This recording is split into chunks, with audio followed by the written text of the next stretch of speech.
Hi friends, வணக்கம். நான் உங்கள் துரைராஜன், எஸ்எம்இ பில்டர்ஸ் வேப்பம்பட்டு. இது நம்மளோட ப்ராஜெக்ட். பேஸ்மெண்ட் எந்த அளவுக்கு ஹைட்டா போட்டிருக்கோம் பாருங்க. கம்பி எல்லாமே 6 கம்பி கட்டியிருக்கோம். நார்மலா 4 கம்பி தான் கட்டுவோம். இந்த இடத்துல 6 கம்பி கட்டியிருக்கோம். எந்த அளவுக்கு ஹைட்டா கொடுத்துருக்கோம் பாருங்க. என்னோட ஷோல்டர் ஹைட்டுக்கு நம்மளோட பேஸ்மெண்ட் இருக்கு. செப்டிக் டேங்க் பாருங்க. செப்டிக் டேங்க் எந்த அளவுக்கு டெப்தா இருக்குது பாருங்க. மேல உங்களுக்கு கடப்பாக்கல் வச்சு மேல தளம் போட்டிருக்கோம். அந்த அளவுக்கு ஹெவியா இருக்கும் உங்களுக்கு. நம்மளோட quality 100% quality, full and full செங்கல்ல பண்ணியிருக்கோம். எந்த அளவுக்கு ஹெவியா இருக்குது பாருங்க.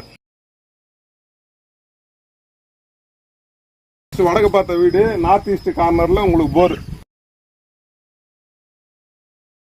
725 ஸ்கொயர் ஃபீட் லேண்ட்ல இது 700 square feet build up.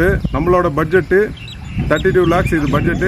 Price negotiable தான். நேரா வாங்க பேசிக்கலாம்.